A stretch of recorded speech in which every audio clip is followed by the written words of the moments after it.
Hello प्यारे बच्चों, तो कैसे हो आप सब। बहुत बहुत स्वागत है आप सभी का आज की इस वीडियो में।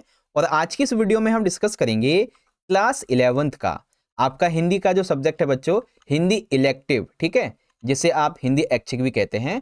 तो इसी के एनुअल यानी कि फाइनल एग्जाम 2025-26 के लिए एक और most important sample question paper के बारे में, और वो भी कंप्लीट सॉल्यूशन के साथ में। जी हाँ प्यारे बच्चों, जैसा कि आप सभी को पता है कि आने वाली 17 तारीख को यानी कि एक दो दिन में ही मॉर्निंग शिफ्ट के बच्चों का और 18 फरवरी 2026 को इवनिंग शिफ्ट के बच्चों का आपका हिंदी का जो फाइनल एग्जाम है, एनुअल एग्जाम, वार्षिक पेपर, ये होने वाला है। ठीक है, तो आप सभी की 17 और 18 तारीख के हिंदी के पेपर के लिए आपके एग्जाम की जो प्रिपरेशन है ये अच्छी हो सके, एग्जाम के लिए आपकी जो प्रैक्टिस है ये अच्छी हो जाए, पूरे के पूरे सिलेबस का जो है वो आपका रिवीजन अच्छे से हो जाए, ग्रामेटिकल पार्ट आपको अच्छे से समझ में आ जाए। तो इन सभी बातों को ध्यान में रखते हुए इस वीडियो में हम डिस्कस करेंगे अपना इंपॉर्टेंट सैंपल पेपर नंबर 2। इससे पहले आपको सैंपल पेपर 1 करवा दिया था, आपकी डिमांड आ रही थी कि सर जी जल्दी जल्दी पेपर करवाइए, तो इस वीडियो में हम लोग अपना दूसरा सैंपल पेपर करेंगे। अब सुनो, सबसे पहले पेपर का पैटर्न समझ लो। पेपर के अंदर आपके 3 खंड होने वाले हैं, खंड नंबर का, ख और गा, और कुल मिला के आपके 14 प्रश्न रहेंगे। ठीक है, खंड का जो रहेगा ये होगा आपका अपठित बोध वाला, जिसमें आपके 2 प्रश्न रहेंगे। खंड खा जो है ये सबसे इंपॉर्टेंट है बच्चों, क्योंकि इसमें आपकी जो अभिव्यक्ति और माध्यम वाली किताब है ना, इस किताब के बेसिस पर 5 प्रश्न आपसे पूछे जाएंगे। अब ध्यान से सुनो, ये वीडियो है हमारे इस पेपर 2 के पार्ट 1 की, और इस पार्ट 1 के अंदर हम लोग क्या क्या डिस्कस करेंगे। हम खंड का को पूरा डिस्कशन करने वाले हैं बच्चों, ठीक है, जिसमें अपठित गद्यांश और पद्यांश की बहुत अच्छे से आपको मैं प्रैक्टिस कराऊंगा, एक एक लाइन को पढ़ के समझाऊंगा और प्रैक्टिस भी करवा दूंगा। इसके अलावा अभिव्यक्ति और माध्यम वाला जो हमारा खंड है, खंड नंबर खा, इसको समझेंगे, जिसमें इंपॉर्टेंट क्वेश्चन आंसर को भी देखेंगे, दृश्य लेखन कैसे करना है, प्रतिवेदन कैसे लिखना है, संपादक को कैसे पत्र लिखना है, आवेदन वाला पत्र कैसे लिखना है, ठीक है, कार्यसूची, कार्यव्रत, प्रेस विज्ञापित, परिपत्र, सब समझाऊंगा आपको। ठीक है, बस क्या करना है, इस सेशन को बिल्कुल एंड तक देखते रहिए। जो हमारा खंड गा बचेगा ना, अंतरा भाग 1 और अंतराल भाग 1, इसके लिए मैं अलग से एक पार्ट 2 का वीडियो बना दूंगा, क्योंकि सारा एक ही में बना दिया ना तो 2 घंटे का वीडियो बन जाएगा फिर, इसी वजह से। तो पार्ट 2 का लिंक आपको मैं डिस्क्रिप्शन में दे दूंगा और यहाँ पे आई बटन में भी मिल जाएगा। और हाँ बच्चों, एक चीज, हम आपको हिंदी के ना जो 8 से 10 सैंपल पेपर करवा रहे हैं ना टोटल आपके 17-18 तारीख के पेपर के लिए, तो उनका लिंक सारी वीडियोस का आई बटन में मिल जाएगा। ठीक है ना, हर एक वीडियो का एक प्लेलिस्ट मैंने ऐड कर दी है, आप यहाँ से जाके देख लीजिएगा। ठीक है, तो रेडी हो बच्चों आप सभी अपने सैंपल पेपर 2 के पार्ट 1 की वीडियो को समझने के लिए। देखो मैं रेडी हूं एकदम, बहुत अच्छे तरीके से आपको समझाने के लिए। Are you ready? तो शुरुआत करें बच्चों सैंपल पेपर 2 के पार्ट 1 की वीडियो को। तो चलिए शुरू करेंगे। ओके, तो फाइनली प्यारे बच्चों यहां पे आप देख सकते हैं आज की इस वीडियो का जो हमारा खंड का है, यानी कि सेक्शन ए, अपठित बोध का, वो यहां से शुरुआत हो जाता है। ठीक है, अब इसके अंदर हमारे 2 क्वेश्चन होंगे। एक होगा अपठित गद्यांश का, आपको मैं दिखा भी देता हूं। ठीक है, एक होगा अपठित गद्यांश वाला, ठीक, और दूसरा जो है वो होगा अपठित काव्यांश वाला। तो इसे आपको मैं ढंग से समझाऊंगा, अभी चिंता मत कीजिए, सारी चीजें अच्छे से प्रैक्टिस करवाऊंगा। ठीक है, मैंने क्या बोला, बिल्कुल ये आधा घंटा आप मुझे दीजिए और मैं आपको अच्छी प्रैक्टिस यहाँ पे करवा के छोड़ूंगा। ठीक है, तो क्वेश्चन 1, निम्नलिखित गद्यांश को ध्यानपूर्वक पढ़कर पूछे गए प्रश्नों के उत्तर दीजिए। तो चलो बच्चों पहले पूरा हम ये गद्यांश पढ़ते हैं, फिर इसका उत्तर देंगे। तो क्या लिखा हुआ है, नारी का उत्थान और समानता समाज के समग्र विकास के लिए अत्यंत महत्वपूर्ण है। अगर समाज का समग्र विकास करना है तो नारी का उत्थान और उसे समानता देनी पड़ेगी। यह सिर्फ एक सामाजिक या राजनीतिक मुद्दा नहीं है, बल्कि ये मानवाधिकारों का भी सवाल है। जब तक महिलाएं समाज में समान अवसर और अधिकार से वंचित रहती हैं, तब तक समाज का विकास अधूरा रहता है। जब तक महिलाओं को अधिकार नहीं मिलेंगे, अवसर नहीं मिलेंगे, तब तक सोसाइटी डेवलप नहीं होगी।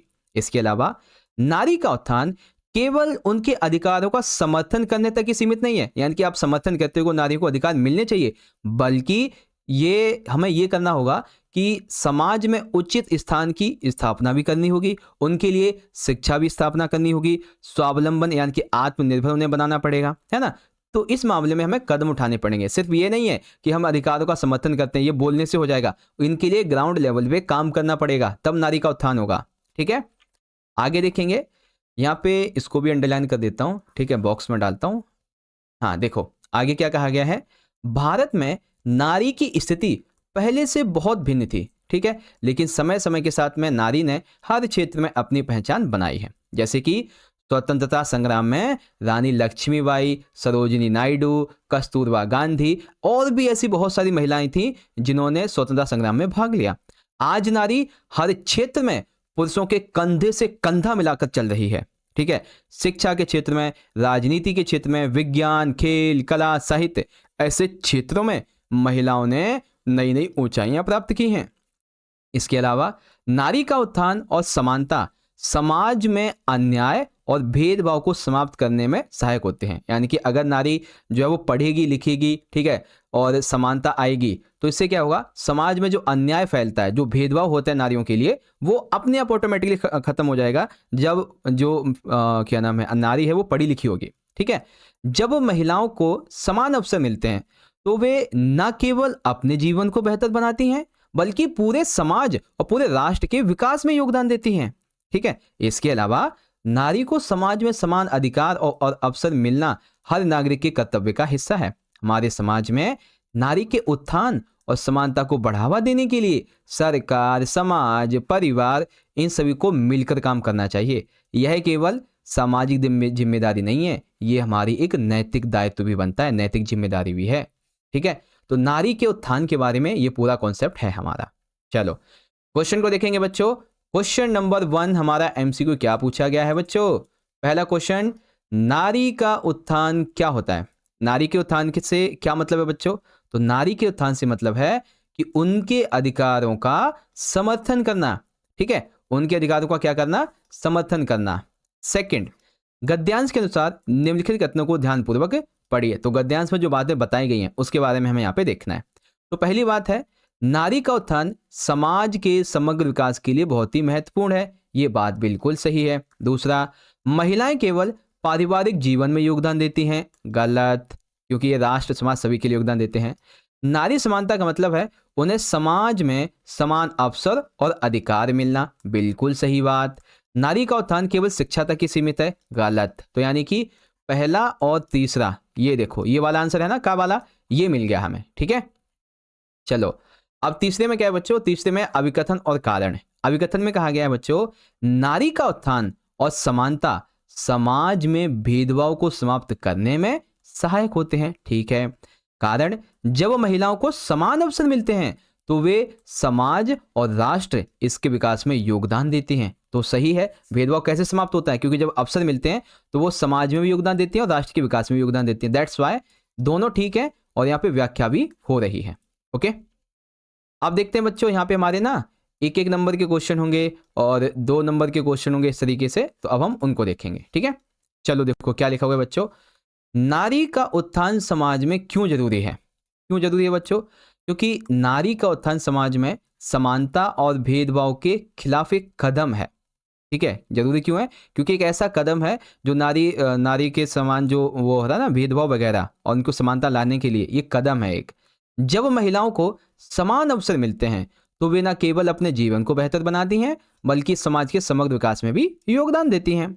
अगला, नारी की स्थिति में समय के साथ क्या बदलाव आया है बच्चों। तो नारी की स्थिति में समय के साथ क्या बदलाव आया है, समय के साथ महिलाओं की स्थिति में बहुत बदलाव आया। जैसे पहले महिलाएं जो थीं वो समाज में पीछे थीं, ठीक है, लोग उनको डराते थे, शिक्षा नहीं दिलाते थे, लेकिन आज वे हर क्षेत्र में सक्रिय भागीदारी बन चुकी हैं। चाहे शिक्षा के क्षेत्र हो, राजनीति का हो, खेल का हो, विज्ञान का हो, हर क्षेत्र में उनकी पहचान बन चुकी है, ठीक है। इसके अलावा नारी के उत्थान के लिए समाज और सरकार इसको क्या कदम उठाने चाहिए, ये आपकी तरफ से है, ठीक है। अपनी तरफ से लिखें कि समाज को और सरकार को क्या कदम उठाने चाहिए। तो नारी के उत्थान के लिए समाज और सरकार को महिलाओं को समान अवसर देने चाहिए। जैसे पुरुष को अवसर मिलते हैं वैसे ही महिलाओं को भी मिलने चाहिए। महिलाओं की शिक्षा में सहयोग देना चाहिए। भेदभाव जो करते हैं महिलाओं के साथ उनके खिलाफ कड़े कदम उठाने चाहिए। इनके साथ ही परिवार को भी महिलाओं को आत्मनिर्भर बनाने के लिए प्रेरित करना चाहिए। आगे देखेंगे कि नारी समानता को बढ़ावा देने के लिए सबसे प्रभावी कदम क्या हो सकते हैं। अगर हमें नारी की समानता को बढ़ावा देना है तो सबसे जरूरी कदम क्या हो सकता है। तो सबसे जरूरी, नारी समानता को बढ़ावा देने के लिए महिलाओं को समान शिक्षा, सबसे इंपॉर्टेंट महिलाओं को समान शिक्षा दिलाना, ठीक है, रोजगार के अवसर प्रदान करना, भेदभाव खत्म करने के लिए कड़े कानून बनाना और समाज में जागरूकता फैलाना, ऐसे काम हो सकते हैं बच्चों। ठीक है, आ गया समझ? तो इस प्रकार से आपका ये कॉन्सेप्ट यहाँ पे पूरा हो जाएगा और पहला क्वेश्चन जो था हमारा यहाँ पे कंप्लीट हुआ। ओके, तो चलिए बच्चों, अब हम शुरुआत करेंगे अपने अगले क्वेश्चन को, जो कि है क्वेश्चन नंबर 2। हमें काव्यांश को ध्यानपूर्वक पढ़ना है, फिर आंसर देना है। तो क्या लिखा हुआ है बच्चों? गंगा यमुना की पुण्यधार, जहां बसते थे ऋषि मुनि अपार, आर्यभट्ट ने दिखाया ज्ञान का प्रकाश, शून्य की खोज से बड़ा संसार का विकास, मौर्य और गुप्त राजवंश महान, भारत बना तब सोने की खान, कलिंग की भूमि अशोक का त्याग, धर्म का संदेश फैला हर मार्ग, तक्षशिला और नालंदा का ज्ञान, जहां से हुआ शिक्षा का संधान।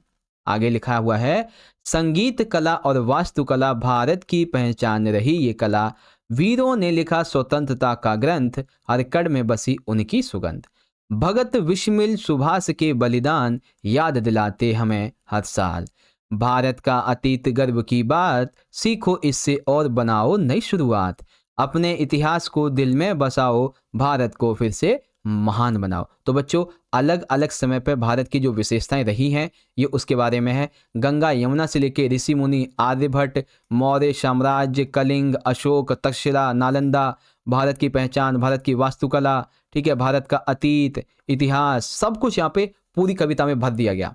ठीक है, क्वेश्चन देखेंगे बच्चों। क्वेश्चन नंबर 1, शून्य की खोज कविता में किसके योगदान का उल्लेख है? तो शून्य की खोज किसने की है बच्चों? आर्यभट्ट ने की है। किसने? आर्यभट्ट ने। आगे, पद्यांश के अनुसार निम्नलिखित कथनों को ध्यानपूर्वक पढ़िए। तो बच्चों, पद्यांश के अनुसार देखेंगे, सबसे पहला बात क्या कहता है कि मौर्य और गुप्त वंश भारत को समृद्ध बनाते हैं। बिल्कुल सही बात है, अभी हमने देखा सोने की खान बनाए उन्होंने। आगे, अशोक ने धर्म और शांति का संदेश दिया। हाँ, ये भी अभी हमने देखा। इसके अलावा तक्षशिला केवल वास्तुकला के लिए प्रसिद्ध था, तो यह गलत है। कैसे गलत है सर? आओ दिखाते हैं। देखो क्या लिखा हुआ है यहाँ पे, तक्षशिला और नालंदा का ज्ञान, जहां से हुआ शिक्षा का संधान। तो केवल ये वास्तुकला के एग्जाम्पल ये गलत है, क्योंकि यहां से ज्ञान भी प्रकाशित हुआ है। ठीक है, तो क्या हो जाएगा? तीसरा गलत है। नालंदा और तक्षशिला शिक्षा के प्रमुख केंद्र थे। हाँ, ये वाला सही है। तो कितना क्या हो जाएगा? 1, 2 और 4 ये हमारे बिल्कुल सही है। ठीक है, चलो बच्चों, कविता से अभिकथन कारण आ गया है। अभिकथन कहा गया है, भारत का इतिहास शिक्षा और ज्ञान से परिपूर्ण है। बिल्कुल ठीक है, कारण तक्षशिला और नालंदा प्राचीन काल के विश्व प्रसिद्ध शिक्षा केंद्रों में से एक हैं, जिन्होंने इतिहास में शिक्षा और ज्ञान से परिपूर्ण इस कल्पना को सही सिद्ध किया है। ठीक है, तो ए और आर सत्य हैं और आर ए की सही व्याख्या करता है। चलो आगे देखेंगे। क्वेश्चन नंबर है 4, इसमें पूछा गया है, कलिंग की भूमि अशोक का त्याग, इससे कवि क्या संदेश देना चाहता है? तो यह पंक्ति अशोक के जीवन के उस महत्वपूर्ण मोड़ को दर्शाती है जब उन्होंने कलिंग युद्ध की विभीषिका देखकर हिंसा का मार्ग छोड़ा। जब कलिंग युद्ध उन्होंने किया था तो उनको बहुत ज़्यादा जो हिंसा थी वो देखने को मिली। इसी वजह से इन्होंने युद्ध करना, हिंसा का मार्ग छोड़ दिया। फिर युद्ध नहीं छोड़े, हिंसा का मार्ग छोड़ दिया। इसके बाद उन्होंने धर्म और शांति का प्रचार प्रसार किया। ये घटना हमें मानवता, शांति और करुणा का संदेश देती है। अगला क्वेश्चन, मौर्य और गुप्त वंश को भारत के स्वर्णिम काल के रूप में क्यों जाना जाता है? क्योंकि मौर्य और गुप्त वंश के समय क्या हुआ था? देखो, मौर्य और गुप्त राजवंश भारत के सबसे समृद्ध और गौरवशाली काल माने जाते हैं। इस समय आर्थिक, सांस्कृतिक और वैज्ञानिक क्षेत्रों में भारत में बहुत बड़ी प्रगति हुई थी। भारत को सोने की चिड़िया कहा जाता था इस समय। ये राजवंश कला, वास्तुकला, प्रशासनिक कुशलता इसके लिए प्रसिद्ध थे बच्चों। ठीक है, अब 2 नंबर का हमारा क्वेश्चन है, इसमें पूछा गया है, देखो दूसरे में क्या है, वीरों ने लिखा स्वतंत्रता का ग्रंथ, कविता में किसके योगदान का उल्लेख है? तो बच्चों, यह पंक्ति भारत के स्वतंत्रता संग्राम सेनानियों की बहादुरी और बलिदान का जिक्र करती है।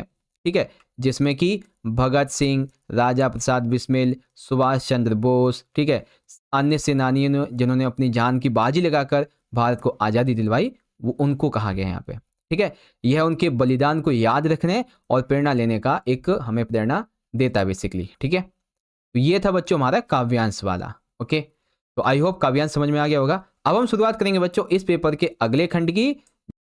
ओके, तो चलिए प्यारे बच्चों, अब हम शुरुआत करते हैं अपने इस पेपर के अगले खंड की, जो कि है हमारा खंड नंबर का अभिव्यक्ति और माध्यम का। ठीक है, तो चलो बच्चों अब बड़े ध्यान से देखना, क्योंकि अब जो क्वेश्चन आपको मैं समझाने वाला हूं उसमें टिप्स एंड ट्रिक्स भी होंगी आगे के क्वेश्चन नंबर 4 से, और बहुत सारी इंपॉर्टेंट इन्फॉर्मेशन भी। ठीक है, चलो क्वेश्चन थर्ड कहता है कि निम्नलिखित प्रश्नों के उत्तर दीजिए। पहला क्वेश्चन 1 नंबर का, बाकी के 2 क्वेश्चन 2-2 नंबर के। तो पहला क्वेश्चन क्या है बच्चों, इस पहले क्वेश्चन से आपके 4 MCQ, ठीक है, या फिर ये कह लीजिए 4 नंबर का क्वेश्चन पूरा हो जाएगा। ठीक है, 1-1 नंबर के 4। कैसे? हिंदी का पहला साप्ताहिक पत्र जिसका नाम है उत्तंड मातंड, ये 1826 में प्रकाशित हुआ था, कोलकाता से हुआ था। तो हमें यह बताना है कि इस हिंदी के पहले साप्ताहिक पत्र का संपादन किसने किया था बच्चों। ठीक है, तो संपादन किया था पंडित जुगल किशोर जी ने। सेकंड क्वेश्चन, जनसंचार किसे कहते हैं और संचार के कोई 2 प्रकार लिखिए। तो बच्चों आओ ध्यान से समझिए। देखो, जनसंचार किसे कहते हैं?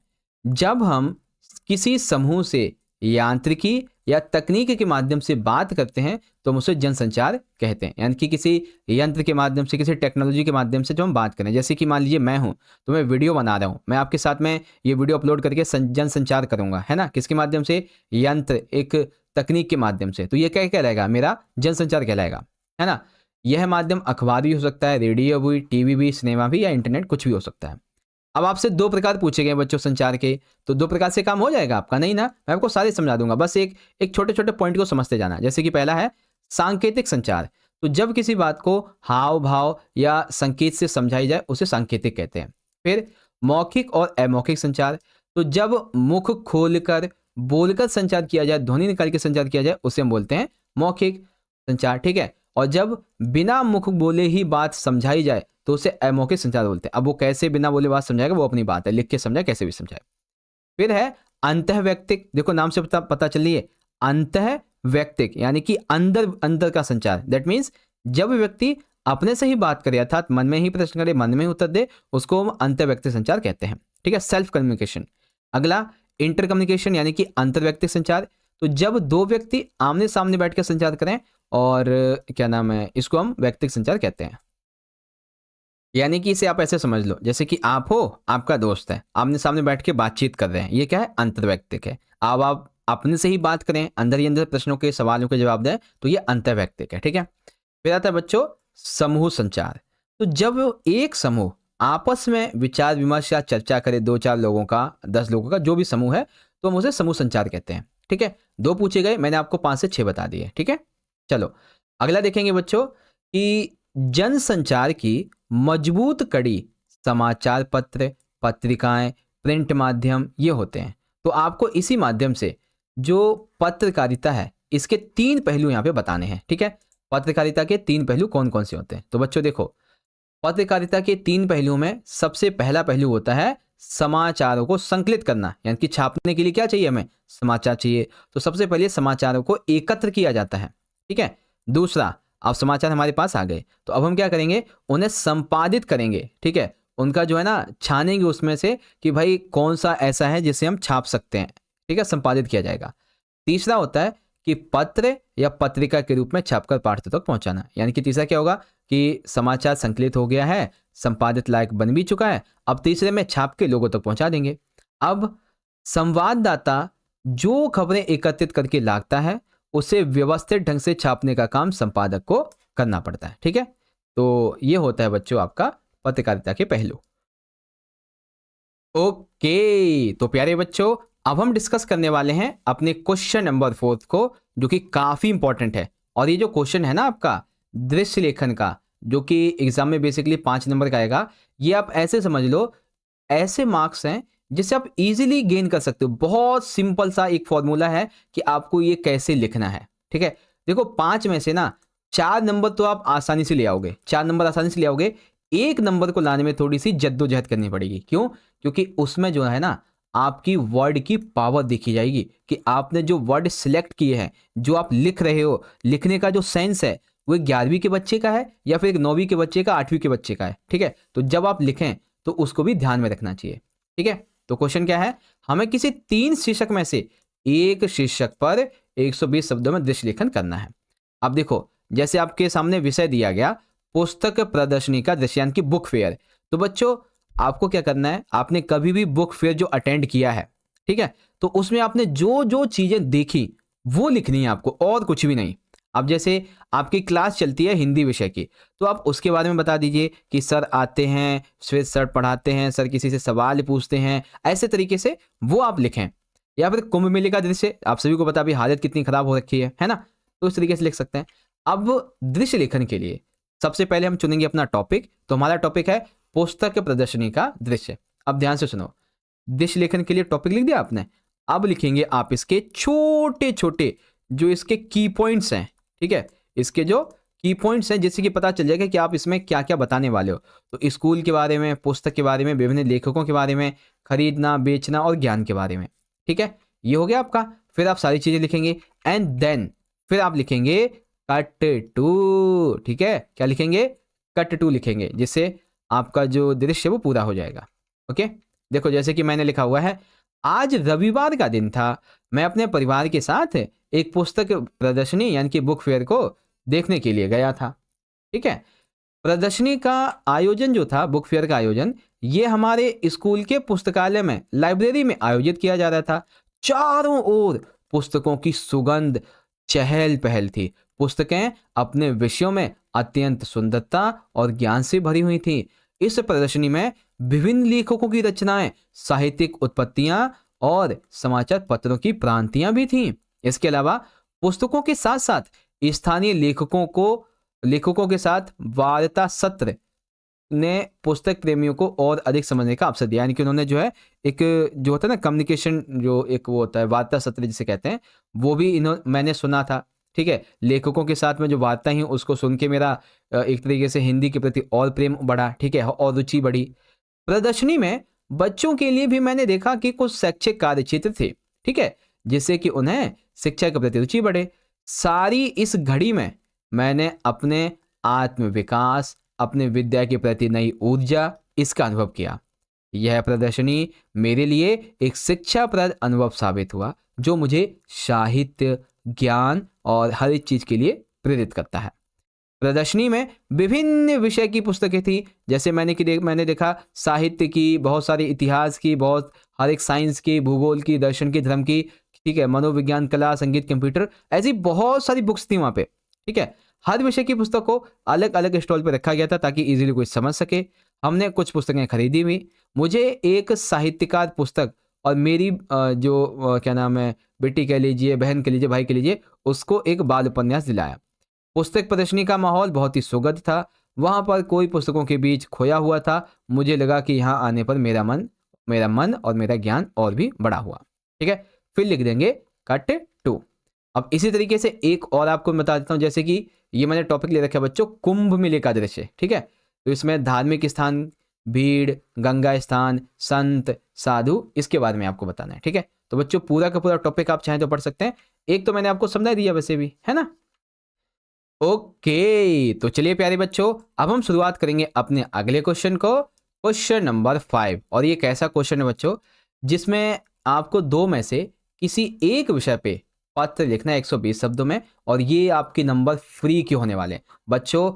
आई एम श्योरिंग यू 110%, जो तरीका पत्र लिखने का मैं अभी बताने वाला हूं, अगर उसको फॉलो कर लिया तो चाहे जो भी पत्र आ जाए, आपको पूरे 5 नंबर मिलेंगे। आई विल श्योर यू, पूरे के पूरे 5 नंबर। ठीक है, अभी समझाता हूं। सबसे पहले बच्चों, इसीलिए आपको मैं सबसे पहले आवेदन पत्र समझाऊंगा। ठीक है, क्योंकि आवेदन पत्र का जो मैंने फॉर्मेट बनाया हुआ है ना, आप इतना मान लो उसमें से 95% सेम टू सेम आपको एग्जाम में लिखना है, 95%। ठीक है, और बाकी का एक दो चीज चेंज करनी है, कुछ नाम 1 से 2 वो देख लेंगे। क्वेश्चन क्या है, अंबेडकर अस्पताल में डेटा प्रविष्टि हेतु कंप्यूटर ऑपरेटर के कुछ पद रिक्त हैं। विज्ञापन के अनुसार योग्यता का विवरण प्रस्तुत करते हुए निदेशक को आवेदन पत्र लिखिए। ठीक है, तो चलो क्या है टॉपिक हमारा, टॉपिक है कि हमें कंप्यूटर ऑपरेटर पद हेतु आवेदन लिखना है। ठीक है, आवेदन पत्र कहाँ के, अंबेडकर अस्पताल में डेटा प्रविष्टि के लिए। ठीक है, तो चलो लिखेंगे बच्चों। देखो, जब भी आप कोई एड्रेस लिखें, चाहे संपादक को हो या फिर चाहे आवेदन पत्र, कोई भी पत्र लिखें, तो सबसे पहले आप लिखें आपका पता, यानी कि अपना पता क्या है, दैट मीन्स भेजने वाले का पता। तो हमारा पता क्या है बच्चों, परीक्षा भवन, काखागा रोड, नई दिल्ली, ये आ जाएगा हमारा। डेट आ जाएगी फिर, है ना, फिर क्या लिखेंगे, डेट लिख देंगे। डेट हमेशा पूरी लिखनी है, ठीक है, 21 फरवरी, ऐसे मत लिख के आना है कि 21/02/2024, ऐसे गलत हो जाएगा ये। इस तरीके से लिख के आना जैसे मैंने बता रखी है, ठीक है। अब लिखेंगे प्रति, प्रति का मतलब होता है विज्ञापन के जवाब में। प्रबंधक, अंबेडकर अस्पताल, रोहिणी, नई दिल्ली, ये तो ये क्या है बच्चों, ये है प्राप्तकर्ता का पता, जिसको ये लेटर मिलेगा उसका। अब बारी आएगी विषय की, तो विषय में क्या लिखेंगे, कंप्यूटर ऑपरेटर पद हेतु आवेदन पत्र। अब शुरुआत होगी महोदय, क्या लिखेंगे, महोदय। और महोदय लिखने के बाद ये जो पूरा आपको बॉक्स दिख रहा है ना, पूरा का पूरा A to Z आपको अपने एग्जाम में लिखना है, A to Z, A to Z पूरा का पूरा ऐसे ही छाप के आ जाना, ठीक है। क्या कैसे लिखोगे, नैतिक समाचार पत्र में दिनांक 19 फरवरी 2025 को प्रकाशित एडवर्टीजमेंट विज्ञापन से यह ज्ञात हुआ कि दिल्ली के रोहिणी की शाखा, ठीक है, रोहिणी की शाखा जो भी मान लीजिए शाखा मान लीजिए कोई सी भी है ना, तो वहाँ पे ना एक कंपनी है, कोई भी संस्था है, ठीक है। तो यहाँ पे क्या लिखना है, यहाँ पे आपको अपनी कंपनी या कोई जो संस्था है उसका नाम लिखना है, ठीक है। जैसे कि यहाँ पे हमारी संस्था क्या हो जाएगी, अंबेडकर अस्पताल। पद का नाम क्या है, तो वो आप लिख देंगे, जैसे कि यहाँ पे पद का नाम है कंप्यूटर ऑपरेटर। बस बस बस, ये दो चीजें चेंज करनी है आपको अपनी संस्था चेंज करनी है और पद का नाम चेंज करना है, ठीक है। जिस पद रिक्त हैं, जिसके लिए मैं स्वयं को उम्मीदवार के रूप में प्रस्तुत कर रहा हूं, मैं आपको ये आश्वस्त करता हूं या करती हूं कि यदि आप मुझे अवसर देंगे तो मैं अपना कार्य पूर्ण लगन और परिश्रम और निष्ठा से करूंगा। आशा है आप मेरे निवेदन पर ध्यानपूर्वक विचार करेंगे। मैं अपनी शैक्षिक योग्यताओं, कार्य अनुभव आदि का विवरण सहित अपना स्वलग्न भेज रही हूँ या भेज रहा हूँ, ठीक है। तो ये जितना मैंने आपको बॉक्स बताया ना, पूरा का पूरा डिट्टो आपको लिख के आना है। बस क्या चेंज करना है, आपको अपनी जो कंपनी है, जो संस्था का नाम है वो चेंज करना है और पद का नाम चेंज करना है, बस, ठीक है। चलिए अब संलग्न में क्या लिखेंगे, स्वयंवृत संलग्न में, तो एक तो पहले तो भविष्य लिख देंगे पहले, फिर बाद में लिखेंगे संलग्न में है स्वयंवृत, शैक्षणिक तथा प्रमाण पत्र की प्रतिलिपियां, पासपोर्ट आकार का फोटो। आप स्वयंवृत में कैसे बनाएंगे, तो स्वयंवृत बनाएंगे, नाम क्या है, पिता का नाम, जन्म तिथि, स्थायी पता, ठीक है, नेशनलिटी क्या है, और क्या नाम है, कहाँ रहते हो, इस तरीके से, है ना। अब लिखेंगे बच्चों शैक्षिक योग्यताएं, क्या लिखेंगे बच्चों, शैक्षिक योग्यताएं, ठीक है। तो देखो 10वीं 12वीं स्नातक और कंप्यूटर कोर्स, ठीक है, 10वीं 12वीं स्नातक और कंप्यूटर कोर्स, ये चारों की चारों शैक्षिक योग्यताएं आप डिट्टो लिख देना, बिल्कुल डिट्टो लिख देना, बिल्कुल A to Z डिट्टो लिख देना, ठीक है। उसके बाद में पांचवा जो टॉपिक है, पांचवी योग्यता, उसमें आप अपने विषय के अनुसार लिखना। जैसे कि इसमें डेटा प्रविष्टि के लिए चाहिए, डेटा एंट्री के लिए चाहिए, तो इसमें आप लिख देंगे बिजनेस एडमिनिस्ट्रेशन क्या काम कर रखा है, मतलब पढ़ाई कर रखी है ना, अकाउंट्स पढ़ाई कर रखी है, इस तरीके से लिख देना। तो ऐसे है, तो यहाँ पे क्या है कि जो भी आपके टॉपिक है उसके विषय में यहाँ पे चेंज कर देना, जैसे कि इंजीनियरिंग की हुई है मैंने, है ना, तो ये चीज़ है। अब बारी क्या आती, अब आती है छोटी छोटी और बातों की। तो जो जितना यहाँ पे लिखा हुआ है A to Z आप कॉपी कर लो, बिल्कुल A to Z। अन्य योग्यताएं, कंप्यूटर का ज्ञान है, कोडिंग, टीम वर्क मैनेजमेंट है, पर्यावरण परामर्श जाता है, कार्य अनुभव, राजकीय वरिष्ठ पब्लिक स्कूल TGT में हिंदी मास्टर का 5 साल के लिए। उपलब्धि क्या है, तो राज्य स्तर पे 2022 में भाषण प्रतियोगिता में प्रथम पुरस्कार जीता था। कविता लेखन में 2023 में साहित्य अकादमी के द्वारा पुरस्कृत किया गया था मैं, ठीक है। अभिरुचियां क्या है, संगीत, योगाभ्यास, थिएटर, नाटक मंचन, भाषा का ज्ञान, हिंदी, अंग्रेजी, पंजाबी सारी आती हैं। 2 व्यक्तियों का संपर्क बता देंगे, एक मैनेजर एक प्रबंधक, ठीक है। फिर दिनांक क्या है बच्चों आज की, मतलब जब भी आप लिखेंगे तो 21 फरवरी 2025 और यहाँ पे आपका नाम आ जाएगा, ठीक है। तो जो भी यहाँ पे लिखा हुआ है ना, जो स्क्रीन पे आपको दिख रहा है, कुछ चेंज नहीं करना पेपर में, डिट्टो आपको लिखना है, बिल्कुल डिट्टो। एक एक वर्ड को याद कर लो और डिट्टो आप लिख के आ जाना, पूरे नंबर मिल जाएंगे, ठीक है। ये हो गया आपका यहाँ पे बच्चों।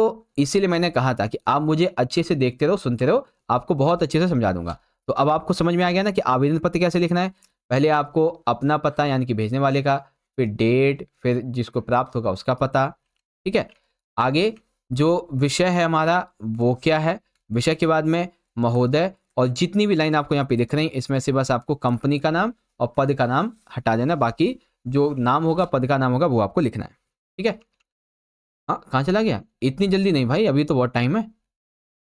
चलो अब हम अपना दूसरा क्वेश्चन डिस्कस करेंगे, जो कि है बच्चों कि नगर निगम अधिकारी को पार्क में अंधेरी की समस्या के बारे में पत्र लिखिए। तो पार्क में क्या है, आसपास में भी और पार्क में भी जो लाइट है उसकी समस्या बहुत ज़्यादा है, लाइट आती नहीं, अंधेरे बने रहते हैं, ठीक है। रात में अंधेरा होने के कारण बहुत सारे खतरे बढ़ जाते हैं। कृपया पार्क में उचित लाइटिंग व्यवस्था की जाए ताकि नागरिक सुरक्षित महसूस कर सकें और पार्क का उपयोग बढ़ सके, इस तरीके से, ठीक है। चलो बच्चों देखते हैं। फिर से ये दूर भाग गया, इतना नहीं जाना था, थोड़ा नीचे आना है। तो चलिए बच्चों फटाफट से लिखते हैं कि हम किसी अधिकारी को पत्र कैसे लिखेंगे। तो देखो, जो फॉर्मूला अभी हमने अपनाया एड्रेस लिखने के लिए, शुरुआत करने के लिए, तो पहले लिखेंगे आपका पता यानी कि भेजने वाले का। तो मेरा पता है परीक्षा भवन, काखागा रोड, नई दिल्ली, ये। और फिर डेट, पूरी डेट लिखेंगे। फिर लिखेंगे प्राप्तकर्ता यानी कि मिलने वाले को पता। तो कौन है प्राप्तकर्ता, नगर निगम के अधिकारी हैं करोल बाग के, नई दिल्ली के। विषय क्या है, पार्क में अंधेरा होने के कारण जो सुरक्षा समस्याएं बढ़ रही हैं इसके संबंध में शिकायत हेतु पत्र, ठीक है। तो अब कैसे लिखेंगे, महोदय सविनय निवेदन यह है कि हमारे क्षेत्र के सार्वजनिक पार्क में रात के समय पूरी तरह अंधेरा हो जाता है। पार्क में कोई भी लाइटिंग की उचित व्यवस्था नहीं है, जिससे रात में पार्क का उपयोग करना असंभव हो गया है। यह स्थिति खास करके महिलाओं के लिए, बच्चों के लिए बहुत ज़्यादा खतरनाक हो सकती है। पार्क में अंधेरा होने के कारण लोगों को यहाँ आने जाने से भी डर लगता है। कई बार अपराधों की संभावना भी यहाँ पे बढ़ जाती है और रात के समय यहाँ कोई भी गतिविधि असुरक्षित होती है। इसके अलावा जो लोग इस पार्क में टहलने आते हैं उन्हें भी डर लगता है, क्योंकि अंधेरे में दुर्घटनाएं घटित होने की संभावना बहुत होती है, चोर वगैरह की, ठीक है। आपसे निवेदन है कि कृपया इस पार्क में पर्याप्त लाइटिंग की व्यवस्था की जाए ताकि नागरिकों को सुरक्षित और आरामदायक वातावरण मिल सके। इस कदम से न केवल पार्क का उपयोग बढ़ेगा बल्कि क्षेत्रवासियों की सुरक्षा भी सुनिश्चित होगी, ठीक है। ये बातें कही गई हैं। फिर बाद में लिखेंगे आपका भवदीय, मतलब धन्यवाद, भवदीय, और आपका नाम आ जाएगा, है ना। आप अपना नाम लिखना, ये नाम लिखे मत लाना, आप अपना नाम लिख देना है, भले ही इस तरीके से, ठीक है। चलो 5वां हो गया। अब हम लोग देखेंगे बच्चों क्वेश्चन नंबर 6 को। ओके, तो चलिए प्यारे बच्चों अब हम डिस्कस करेंगे अपने अगले क्वेश्चन को, क्वेश्चन नंबर 6। अब इसमें देखो क्या है, हमें ना 3 विषय दिए गए। वैसे तो एग्जाम में देखो 2 ही क्वेश्चन आएंगे छठे वाले में, लेकिन यहाँ पे मैंने 3 क्वेश्चन लिए हैं ताकि आपकी एक क्वेश्चन की प्रैक्टिस और करवा सकूं, ठीक है। तो देखो क्या है, दिए गए विषयों में किसी भी एक विषय पे आपको व्यावहारिक लेखन करना है। अब व्यावहारिक लेखन में क्या आएगा बच्चों, प्रतिवेदन, ठीक है। आपको मैं बता भी देता हूँ, देखो प्रतिवेदन आएगा, ठीक है, और कार्यसूची आएगा, ठीक। इसके अलावा कार्यव्रत आ जाएगा, और जो आपका परिपत्र होता है, प्रेस विज्ञापित होता है, ये सब आएगा, ठीक है। तो जो प्रेस विज्ञापित है ये समझा चुका हूँ, और इस वीडियो में आपको मैं प्रतिवेदन समझाऊंगा, कार्यसूची समझाऊंगा कैसे बनाई जाए, ठीक है, और कार्यव्रत बताऊंगा कैसे करना है आपको, ठीक है। चलो बच्चों देखो, पहले प्रतिवेदन समझिए। विद्यालय में शिक्षक दिवस बड़े धूमधाम से मनाया गया, ठीक है। विद्यार्थियों ने शिक्षक के प्रति सम्मान व्यक्त किया, सांस्कृतिक कार्यक्रम प्रस्तुत किए गए। इस आयोजन पे एक प्रतिवेदन तैयार कीजिए। तो टॉपिक क्या है, शिक्षक दिवस हमारा टॉपिक है, ठीक है, प्रतिवेदन का। तो चलो बच्चों शुरुआत करेंगे। टॉपिक क्या है, शिक्षक दिवस पर जांच समिति का प्रतिवेदन। तो लिखेंगे, हमारे विद्यालय में शिक्षक दिवस बड़े धूमधाम से मनाया गया, जिसमें विद्यार्थियों ने शिक्षकों के प्रति सम्मान व्यक्त किया, सांस्कृतिक कार्यक्रम भी हुए। जांच समिति का गठन किया गया जिसमें निम्नलिखित सदस्य थे, जिसमें मैंने देखो 5 से 6 नाम लिख रखे हैं। इसमें आप और भी कुछ नाम लिख सकते हैं, ठीक है। मैंने श्रीमती राधा देवी सचिव बना दिया, ठीक है, प्रीति देवी को अध्यक्ष बना दिया, मोहिनी देवी को सदस्य बना दिया, कृष्ण जी को मैंने सदस्य बना दिया, शिवम को सदस्य बना दिया। इसमें आप अपने जो फ्रेंड्स हैं, ठीक है, आपके जो दोस्त हैं, आप उनका नाम लिख सकते हैं, ठीक है। किसी को आप जो है प्रधानाचार्य बना दीजिए, ठीक है, किसी को आप जो है सदस्य बना दीजिए, किसी को सचिव बना दीजिए, किसी को अध्यक्ष बना दीजिए। कुल मिला के कम से कम 5 से 7 नाम लिखने हैं, कम से कम 5 से 7, ठीक है। अब देखो ये जो समिति बनी, इस समिति ने प्रतिवेदन कुछ इस तरीके से प्रस्तुत किया। गठित समिति ने इस दिशा में प्रतिवेदन प्रस्तुत किया क्या? शिक्षक दिवस के अवसर पर विद्यार्थियों ने शिक्षकों का सम्मान किया और उनकी कठिन मेहनत को सराहा भी गया। सांस्कृतिक कार्यक्रमों में विद्यार्थियों ने संगीत, नृत्य, नाटक का प्रदर्शन भी किया, जो शिक्षकों को सम्मानित करने के रूप में प्रस्तुत थे। ठीक है। शिक्षक दिवस का आयोजन विद्यार्थियों में शिक्षक के प्रति सम्मान को और उनकी जो भावना है, जो कृतज्ञता है, इसको बढ़ाने के लिए किया गया था। इस आयोजन में सभी शिक्षकों का सम्मान किया गया और उनके योगदान को सराहा गया, जिससे कि उनका आत्मविश्वास और बढ़ा। शिक्षकों के योगदान को उजागर करने के लिए विशेष भाषण दिए गए, जिसमें शिक्षकों के महत्व को और उनके द्वारा दिए गए योगदान की चर्चा की गई। ठीक है। इस दिन को विद्यार्थियों को ये एहसास दिलाया कि उनका मार्गदर्शन और प्रेरणा जीवन के महत्वपूर्ण पहलुओं में से एक है। ठीक है। यानी कि जीवन के अगर हम पहलू की बात करें तो उसमें जो हमारे टीचर हैं, वो हमारा मार्गदर्शन जो करते हैं, जो प्रेरणा देते हैं, वो एक अहम पहलू है। इस प्रकार आयोजन भविष्य में और भी प्रेरणादायक साबित होगा। मतलब इस प्रकार के जो आयोजन है आने वाले टाइम पे और भी प्रेरणादायक साबित होंगे, जिससे विद्यार्थियों में शिक्षक के प्रति सम्मान की भावना और भी मजबूत होगी। फिर लिख देंगे दिनांक 20 फरवरी 2025, हस्ताक्षर हस्ताक्षर हस्ताक्षर हस्ताक्षर हस्ताक्षर, जितने नामों पर उतने नाम नीचे। ठीक है। इस तरीके से आपको लिखना है। आ गया समझ? चलो, एक तो प्रतिवेदन मैंने आपको ये समझा दिया। ठीक है। एक प्रतिवेदन मैंने आपको पिछले पेपर में भी समझाया हुआ है। ठीक है। वो प्रतिवेदन भी मैं एक बार निकाल लेता हूं, फिर आपको समझाता हूं बढ़िया तरीके से, ताकि वो प्रतिवेदन भी आपको ढंग से समझ में आ सके। हाँ, एक सेकंड बड़ा करते हैं इसको।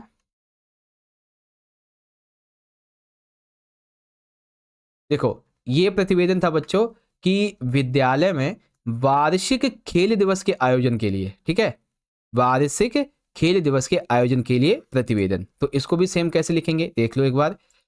सेम उसी तरीके से लिख देंगे कि हमारे विद्यालय में वार्षिक खेल दिवस का आयोजन बड़े धूमधाम से किया गया, जिसमें विभिन्न खेल प्रतियोगिताओं का आयोजन किया गया है ना। इस आयोजन में विद्यार्थियों और शिक्षकों ने बढ़ चढ़कर भाग लिया था। सिर्फ ये आ जाएंगे नाम, इसमें आपको सारी शिक्षा का शिक्षक भी लिखना है इस तरीके से। ठीक है। अब गठित समिति ने इस और क्या प्रतिवेदन प्रस्तुत किया था बच्चों, तो देख सकते हैं सब कुछ लिखा हुआ है और मैंने आपको इजीली समझा रखे हैं, सारी चीजें समझाई हुई पिछली वीडियो में। ठीक है। इसके अलावा भी आपको मैं अभी प्रेस विज्ञापित भी समझाऊंगा, लेकिन उससे पहले हम लोग सबसे पहले समझेंगे जो कार्यसूची और कार्यवृत्ति इसके बारे में। ओके, तो चलिए देखिए, अब हम दूसरे क्वेश्चन को डिस्कस कर लेते हैं पहले, फिर बाकी आगे देखेंगे। तो करोल बाग में निवासी कल्याण संघ यानी कि RWA ने युवाओं के एक दल को स्वतंत्रता दिवस समारोह के आयोजन की जिम्मेदारी दी है। कहाँ पे? जो करोल बाग में जो निवासी हैं वहाँ पे ना RWA ने क्या किया है, जो कल्याण संघ है, इसने युवाओं के एक दल को ये कहा है कि यहाँ पे ना तुम्हें स्वतंत्रता दिवस समारोह मनाना है, ये जिम्मेदारी है। शिवम की ओर से संयोजक की भूमिका का निर्वाह करते हुए कार्यक्रम की कार्यसूची बनाएं। तो याद रखिए बच्चों, कार्यसूची का क्या मतलब होता है कि आपको उस दिए गए विषय पे क्या क्या काम करने हैं उसकी सूची बनानी है। ठीक है, क्या क्या काम करने हैं उसकी सूची बनानी है। करोल बाग में स्वतंत्रता दिवस समारोह के आयोजन के लिए प्रबंधक दल की समिति का बैठक हुई। इसका कार्यवृत्त लिखिए। एक होता है कार्यसूची, हम क्या क्या करेंगे, एक होता है कार्यवृत्त कि हमने क्या क्या किया। ठीक है, एक एक करके दोनों चीजों को समझेंगे। सबसे पहले कार्यसूची बनाएंगे। ठीक है, तो देखो, करोल बाग में स्वतंत्रता दिवस समारोह आयोजन हेतु प्रबंधक दल समिति की बैठक के लिए कार्य सूची। तो ऐसे लिखेंगे। पहले बैठक की तिथि कब हुई? 20 फरवरी 1950 को। बैठक का समय प्रातः 9 बजे। स्थान सामुदायिक भवन करोल बाग। अध्यक्ष कौन थे? यहाँ के प्रधान थे संगम विहार निवासी कल्याण समिति के। सदस्य कौन थे इसमें? युवा दल के सदस्य। अब आती है कार्यसूची की बात, क्या क्या हुआ, क्या क्या करेंगे। तो कार्यसूची में ये बताया गया, सबसे पहले प्रत्येक सदस्यों का स्वागत किया गया। स्वतंत्रता दिवस समारोह के आयोजन पे विचार विमर्श किया गया। ध्वजारोहण का स्थान, बैठक की व्यवस्था, देशभक्ति, सांस्कृतिक कार्यक्रम व जलपान की व्यवस्था, इसके लिए कुछ समितियों का गठन और उनकी चर्चा की गई। खर्च की चर्चा की गई, क्या कैसा रहेगा। मुख्य अतिथि के नाम पर भी विचार किया गया कि कौन कौन आएगा, किसको गेस्ट बनाएंगे, प्रेसिडेंट किसको देंगे, है ना, मतलब किसको बनाएंगे। पुरस्कार व स्मृति चिन्ह के लिए विचार विमर्श, यानी कि पुरस्कार क्या क्या रहेंगे, ठीक है, स्मृति चिन्ह क्या क्या रहेंगे। अध्यक्ष की अनुमति से किसी अन्य विषय पर भी विचार विमर्श किया गया, ठीक है। धन्यवाद ज्ञापन हुआ और फिर बैठक का समापन हो गया, ठीक। फिर आएगा हस्ताक्षर। अब कार्य सूची में हस्ताक्षर बेसिकली किसके होते हैं, अध्यक्ष के होते हैं। एक अध्यक्ष है, ठीक है, तो अध्यक्ष कौन है यहाँ के, जो प्रधान है स्वतंत्रता दिवस समारोह समिति के, ठीक है। और एक होंगे संयोजक के, जो ये इसे लिख रहा है, ठीक है, तो लिख कौन रहा है, संयोजक, यानी कि शिवम लिख रहा है, तो ये हो जाएगा आपका। ओके, अब ये तो हो गई हमारी कार्यसूची। तो पता चल गया ना कार्यसूची में क्या होता है। कार्यसूची में मीटिंग जो होती है ना, उसमें हम जो निर्णय लेते हैं कि हम ये काम करेंगे, उसको कार्यसूची कहते हैं, ठीक है। अब इसी कार्यसूची का हमारा सेकंड पॉइंट क्या है कि आपको स्वतंत्रता दिवस समारोह के आयोजन हेतु प्रबंधक दल समिति की बैठक हुई, इसका कार्यव्रत लिखिए, ठीक है। जो बैठक हुई इसके कार्यव्रत को आपको लिखना है। तो देखो कैसे लिखेंगे, स्वतंत्रता दिवस समारोह आयोजन के लिए प्रबंधक दल समिति की बैठक का कार्यव्रत। तो ऐसे लिखेंगे, दिनांक 20 फरवरी 2025 को बैठक संपन्न हुई। जैसा ऊपर अभी हमने एक कार्यव्रत लिखा, वो कार्यसूची बनाई। प्रबंधक दल समिति की अध्यक्षता संगम विहार निवासी कल्याण संघ के प्रधान श्री सुखलाल जी ने की। बैठक में भाग लेने वाले सदस्यों की सूची इस प्रकार थी। सुखलाल जी अध्यक्ष थे, हिमांशु संयोजक, कैप अंसारी सदस्य, बाकी सब सदस्य थे ये, ठीक है। अब देखो, कार्यवाही का आरंभ संयोजक के द्वारा सभी सदस्यों का स्वागत करने से हुआ। इसके बाद उन्होंने अपने अपने अनुभवों को बताया, जिससे समिति स्वतंत्रता दिवस समारोह को अधिक प्रभावशाली व सफल बना सके। सामान्य चर्चा के बाद कार्य सूची में लिखे गए विषयों पर विचार विमर्श हुआ, जिसका संक्षिप्त विवरण निम्नलिखित है। अब क्या हुआ तो देखो, सबसे पहली बात, पिछली बैठक की कार्यव्रत की प्रस्तुति पर निर्णयों का अनुपालन की समीक्षा की गई। यानी कि पिछली बैठक में जो कार्यव्रत था उसकी प्रस्तुति और जो निर्णय हमने लिए थे उसकी समीक्षा की गई कि हम कहां तक प्रोसेस कर चुके हैं। कार्यक्रम का आयोजन सेंट्रल पार्क में किया जाना सब सदस्यों की सहमति से तय किया गया, ठीक है। पूरे जब हमने एक कार्य सूची बना ली, अब ये जब बैठक हुई तो इसमें यह तय किया गया कि जो कार्यक्रम का आयोजन है वो कहाँ पे होगा, सेंट्रल पार्क में किया जाएगा, और इसमें सबने सहमति दर्ज की। ध्वजारोहण कार्यक्रम के लिए कैफ अंसारी को जिम्मेदारी दी गई कि भाई तुम्हें ये काम करना है, ठीक है, कैफ अंसारी तुम्हें ये काम करना है। राष्ट्रगान व देशभक्ति के गीत, कविता, नाटक और भी जो कार्यक्रम है, इसकी तैयारी के लिए खुशी और महक, इनको समिति के गठन की जिम्मेदारी इन्होंने ली, ठीक है। इन्होंने कहा कि हम करेंगे ये, ठीक है। निवासी होंगे, इनके बैठने के लिए जो व्यवस्था है, टेंट है, माइक है, इसके लिए हरविंदर सिंह ने व मनोहर श्याम ने समिति का अपना गठन किया। इसके अलावा मुख्य अतिथि के रूप में स्थानीय नेता को आमंत्रित करने, इसके प्रस्ताव पर नूरजहां व मनोहर श्याम ने असहमति जताई। उन्होंने कहा नहीं, हम ये नहीं आने देंगे ऐसा कुछ, है ना। तो मुख्य अतिथि के रूप में संगम विहार के निवासी श्री दर्शन कुमार धवन व श्रीमती लता धवन के नाम पर सहमति सभी ने जताई, ठीक है, क्योंकि उन्होंने कोरोना काल में जरूरतमंदों की मदद की थी। नेताओं ने मदद नहीं की थी, लोगों ने यहाँ की मदद की थी, इसीलिए इनको बुलाएंगे मुख्य अतिथि के रूप में। नेता थोड़ी ना आते हमारे पास में, इसीलिए। आगे जलपान में क्या क्या रहेगा, तो जलपान में चाय, पकौड़े, समोसे, ठीक है, फूलों से स्वागत होगा, शरबत, पानी, इसकी व्यवस्था की जाएगी, ठीक है। और ये जिम्मेदारी किसने ली, संयोजक हिमांशु जी ने। सभी समितियों ने उनको सौंपे गए कार्यों पर अनुमानित खर्चा का ब्यौरा दिया। हर समिति ने कहा कि मुझे इतना पैसा चाहिए, मुझे इतना पैसा चाहिए, इतना खर्चा आएगा, जो कि लगभग पूरा मिला के 1 लाख रुपए तक पहुंच गया। तो अध्यक्ष ने खर्च की स्वीकृति दे दी। अध्यक्ष जी के द्वारा समस्त कार्यक्रम पर अन्य सुझाव मांगे गए। समारोह में वरिष्ठ नागरिकों के प्रति कृतज्ञता प्रकट करने के लिए स्मृति चिन्ह से सम्मानित करने की बात संयोजक ने रखी, जिसे सभी ने स्वीकार किया। अध्यक्ष महोदय ने धन्यवाद देते हुए बैठक की समाप्ति की घोषणा की व प्रबंधक दल को शुभकामनाएं देते हुए कार्यक्रम के सफल आयोजन की आशा भी प्रकट की। अब हो गया हमारा ये यहाँ पे पूरा, ओके। तो इस तरीके से कार्यव्रत और कार्यसूची है जो कि आपको लिखनी है। फिर आ जाएगा हस्ताक्षर, तो लिखेंगे हस्ताक्षर अध्यक्ष सुखलाल के और हस्ताक्षर संयोजक शिवम के, ओके। तो बच्चों कार्यसूची, कार्यव्रत, ठीक है, कार्यसूची, कार्यव्रत और प्रतिवेदन, ये हो गया आपका। एक छोटा क्वेश्चन और समझ लो, इतना समझ ही लिया है तो प्रेस विज्ञापित, ठीक है, प्रेस विज्ञापित और प्रेस विज्ञापित के लिए हमारा टॉपिक क्या है, टॉपिक आपको बता देता हूं पहले तो।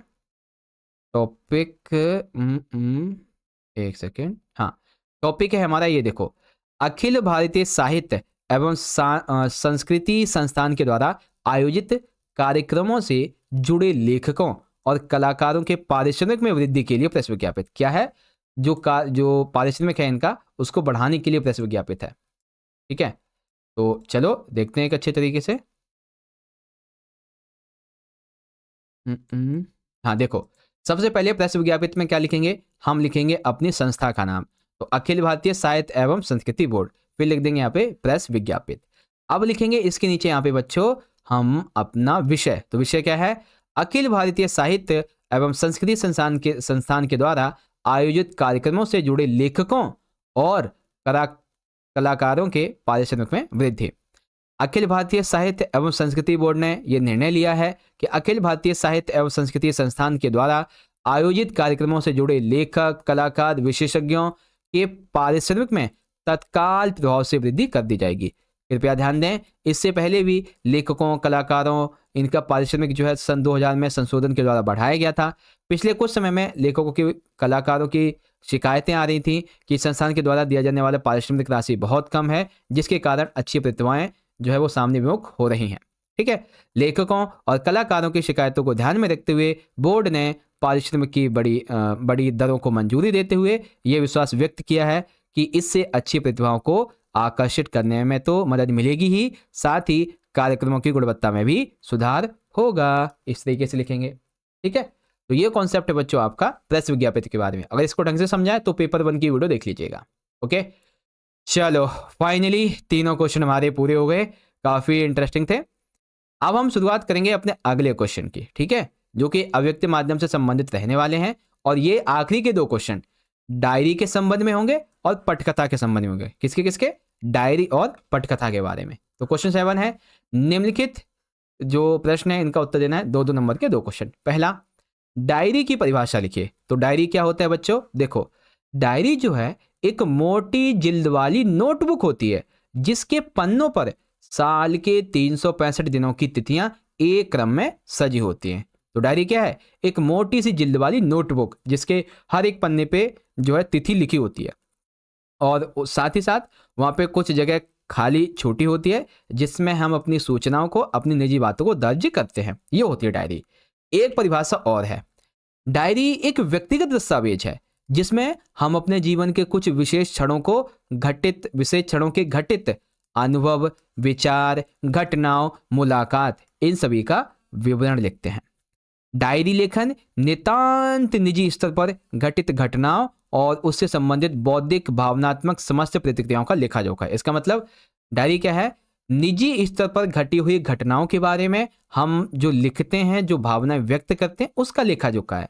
जिस बात को हम दुनिया से कह नहीं सकते हैं, जिस फीलिंग को, जिस इमोशन को हम किसी को बता नहीं सकते हैं, उसे हम डायरी में लिख के हल्का कर सकते हैं।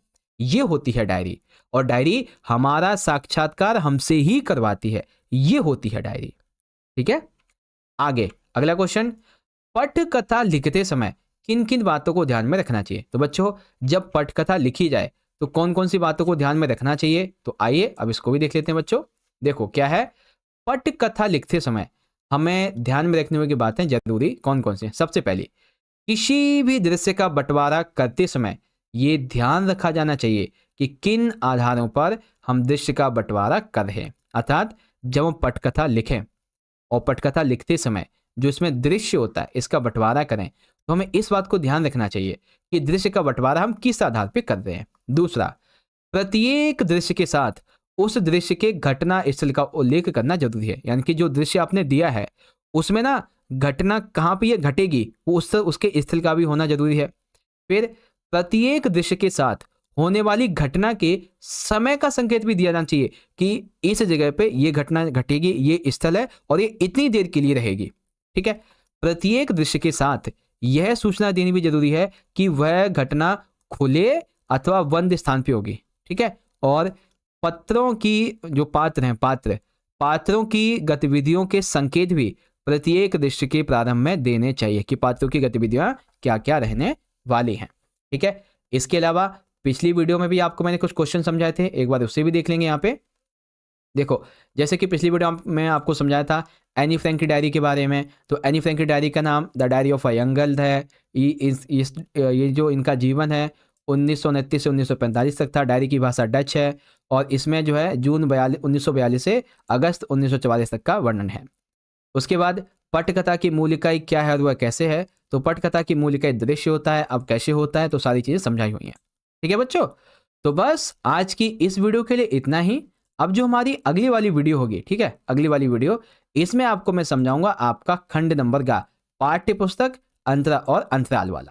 ठीक है, तो सारे बच्चे अब जो अगली वीडियो आएगी इसके पार्ट 2 की, उसका वेट कीजिए। बहुत ही जल्दी हम आपके लिए पार्ट 2 की वीडियो लेके आएंगे। ओके, तो इस तरह से प्यारे बच्चों आप सभी ने मेरे साथ मिलकर इस वीडियो में अपने हिंदी क्लास 11 के हिंदी के पेपर के लिए जो दूसरा वाला सैंपल पेपर है इसके पार्ट 1 को यहाँ पे पूरा कर लिया है। ठीक है, तो आशा करता हूं कि आप सभी को खंड का और खा अच्छे से समझ में आ गया होगा। अब जो खंड गा हमारा बच गया है इसे आपको मैं पार्ट 2 में बता दूंगा और ये पार्ट 2 की वीडियो आप सारे बच्चों के लिए बहुत ज्यादा इंपॉर्टेंट रहेगी, क्योंकि इसके अंदर आपकी जो दोनों ही बुक्स हैं हम लोग इनके मोस्ट इंपॉर्टेंट सिलेक्टेड रिपीटेड, ठीक है ना, फ्रीक्वेंटली आस्क्ड क्वेश्चन इन सभी को डिस्कस करेंगे। ओके, तो आने वाली वीडियो को जरूर देखिएगा अगर आप अपने एग्जाम की तैयारी अच्छी करना चाहते हो। तो चलो बच्चों, मिलते हैं आपसे इसी सैंपल पेपर के पार्ट 2 की वीडियो के साथ में। बस आपसे इतना ही कहूंगा कि अगर आपको वीडियो अच्छी लगी है तो इस वीडियो को एक प्यारा सा लाइक जरूर कीजिए। आपकी लाइक हमें बहुत मोटिवेट करते हैं। अपने सभी दोस्तों में ज़्यादा से ज़्यादा शेयर कीजिएगा इस वीडियो को, ताकि वो भी पेपर को देख के समझ सकें। और आप कमेंट बॉक्स में मुझे अपना फीडबैक बता सकते हैं, कुछ भी आपका सजेशन हो, कुछ कहना चाहते हैं, कोई आपका फीडबैक हो। ठीक है, तो चलो बच्चों, मिलते हैं आपसे अगले वीडियो में, अगले पेपर में। तब तक के लिए पढ़ते रहिए, ख्याल रखिए अपने और एग्जाम की तैयारी करते रहिए। बहुत बहुत धन्यवाद। जय हिंद, जय भारत, वंदे मातरम।